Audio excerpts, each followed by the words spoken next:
Welcome to the Pop Art Hunter channel. Today you're here because you want to know why you or I or anyone should collect animation art. Well, for me, I see three major reasons people collect animation art. Number one, it gives them the warm, fuzzy feelings inside. It gives them nostalgia. It's a piece of artwork, and they look at it and they love it and they think, I have to own this. And whether it's something they've, a show they've never seen or a movie they've never seen, but they just love the way it looks and the composition and the brush strokes and how things look. Or they say, this is nostalgic. I remember this show when I was a kid. I remember this movie. That was my favorite character. This was my favorite scene. I remember that part. And they want to experience that over and over again by having this hang on their wall or be in their collection. And then you have the next person who just wants to preserve the art. They just want to make sure that this lasts past today. They find it in a moldy box in a storage unit, or they find it in a rummage sale, or they find it even in a place that, a gallery or museum, probably not a really reputable or a good gallery or museum, but they find it in a place where it's there, but it's not preserved the way it should be. They have it hanging on a wall in direct sunlight with no UV filtering, and it's being damaged. And so they want to save it. They rescue it. They find the piece, even if they're not totally invested in it, and they save it. And they make sure it lasts longer than it currently is. Then you have the last group. That's the investors. That's the people who, just like stock market, real estate, or any of those types of things, they want to invest in the artwork. They want to make a profit off of it. They buy low and they sell high. That's the goal. Now, you also have a fourth category in here that I didn't really mention at the beginning. This is a combination of any parts of those three. You might have a large bulk of, I have nostalgia and I want to collect this because I love it. And then just a little pinch of, I want to preserve it. And then maybe a dollop of investment. Now, you have to be careful when you're trying to merge all of those things together, because the more you do one thing, the less you can do another thing, and vice versa. For instance, if you're going to be an investor and you want to invest in artwork, it's very subjective. Art is extremely subjective, and just like any other investment, markets go up and markets go down. If you collect antique toys, there's an up and there's a down, and there's a flow to these things. Sports memorabilia has an up and a down. Stock markets have an up and a down. Real estate has an up and a down. And so you want to make sure that you're doing it for the right reasons and that you're assuming the risk. If you're going to invest, as an example, you want to make sure that you're investing in something that other people might want. If you have an obscure random cartoon series that you remember from a certain day and age, but nobody's really heard of it, you mention it to friends and family, they have no idea what you're talking about, you can't quite remember it. Now, unless it's something extremely rare and they're not remembering and eventually it's going to, take foothold on pop culture, it might not be worth a lot of money to other people. You might pay an exorbitant amount of money for it because it's important to you and that's that nostalgia piece that you want. Now, if you are looking for animation art, you look for certain things if you're going to resell it. One, that popularity. But two, you want to look at the size and the composition of the image. How does it look? Is it big? Does it fill the full frame? Or is it just a little speck on the paper? Is it preserved well? Does it have cracks and wrinkles? Is it laminated? Are there different problems with the cell? We'll get into some of those things as far as how to preserve, how to look for what you're getting to in other videos. But, again, if you're investing, you want to make sure somebody's going to buy it later. So, having said all that, where do you stand? You have to decide that. And you might have a mixture of these things in your collection. I know I do.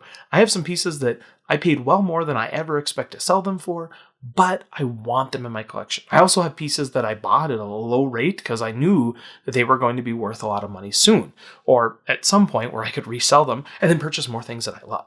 Now, there also is sort of a play on this investment term. A lot of people think investment is money, and it is.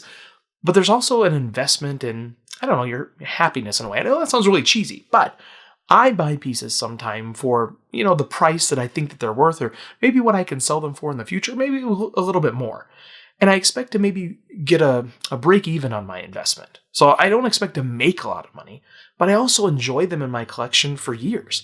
I might have them hanging on my wall for a long time and be able to walk by them and enjoy it and show friends and family and tell stories and have that conversation piece. And then when I go to sell it, I don't care if I sell it for the price I paid for it, or maybe even a little bit less, because I had that enjoyment. I invested in that enjoyment over the years, and the investment of money is just my return on investment. It's just me getting that money back that I had paid for it originally.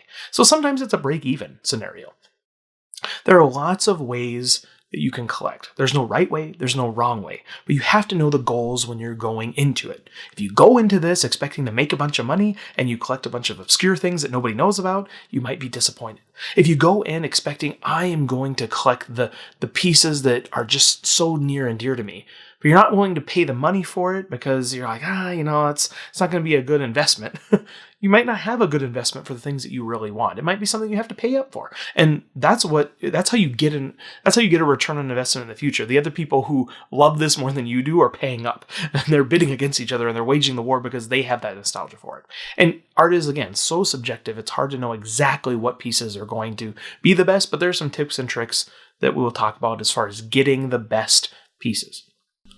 If you're looking at this as an investment, you also have to look at, is it authentic? That's a huge piece. Do you have a paper trail of that authenticity? Did you work with a reputable gallery or auction house? Those are things that are extremely important. If you're buying a piece and you don't know if it's real, you're not going to pay up as much. If you can actually go to the cell frame in the movie and you can see that particular drawing or painting, and of course, anything can be a forgery. I mean, fine art prints that have sold for millions of dollars have been forgeries. But you have to have a reasonable suspension of disbelief that some things out there are real. And so if you go line by line or cell by cell in a film and you see a cell that looks authentic, it's from a reputable auction house, the person's collection it's selling from was an animator in the studio or had some tie to the studio, there's a high likelihood that it's a real piece. Now, of course, could that person have been swindled in the past or something like that and they got a bad piece in their collection? Sure. But, you have to assume in some ways that pieces with a lot of historical background, context, and paperwork and documentation have some validity to it. If I see that documentation, I'm more likely to buy. If I don't see that documentation, I'm hesitant. It doesn't mean that the pieces aren't real. Again, anything can be forged. Anything. But if you have the documentation, it's less likely. You also have to be careful of over-documentation or false documentation. Sometimes people will see a certificate of authenticity, and it's printed out on an inkjet printer, and it's got a clip art seal in the corner that says this is verified to be 100% authentic. That doesn't necessarily make it true. Just because the person who sold it to you signed a piece of paper, they really have no stake in whether or not this is authentic, and you can't really prove it otherwise. And so you want to make sure that you don't assume authenticity because it comes with paperwork. Some items without any paperwork sold by a reputable source, or without any paperwork, but you found. I mean, imagine the people that go through a rummage sale or a flea market, or they see an auction house that, maybe people don't know what's being sold there. And it just happens to be this box of animation art or something like that.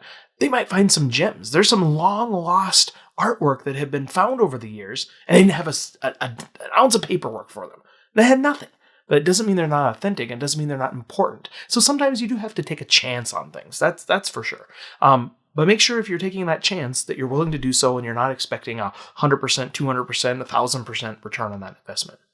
I hope this video has been informative. I hope this has taught you a little bit about why you might want to purchase art. Again, preservation, investment, and those little warm fuzzy feelings inside of nostalgia. Those are the three main reasons to collect. Find what percentage of those that you're going to put into your collection. And it could be a mixture of 100% of this and 100% of that, but key pieces serve key purposes, or you can just have a little bit of both. You might find a piece that is really well composed and it's a big figure and it's a great 16-field cell and it's an awesome piece of the movie and it's a key feature, but you also love it. And that's the sweet spot. Sometimes you might pay a little extra for that, for something that is an investment as well as something that is great, but it's worth it. Sometimes quality over quantity is going to be the best part of your investment. When you're looking at quantity over quality, sometimes you're looking at developing a collection of something. I'm going to have every cell from this episode. Highly unlikely that you might be able to get to that point, but you want to have a kind of a sweeping overarching look at a series, a cartoon series, let's say, or a movie. You want one of every character. And so sometimes that can be an investment all of itself, and it's also completing that collection. It's like trading cards. You want every one of the trading cards. You have to have them all. You have to collect each one of them, and it's that thrill of the hunt. And so that can also be an enjoyable part of it.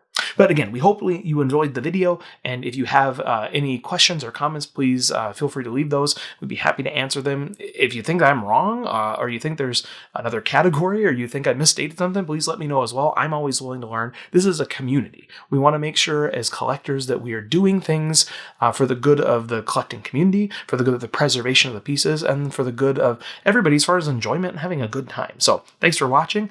You are here on Pop Art Hunters, and we will see you next time.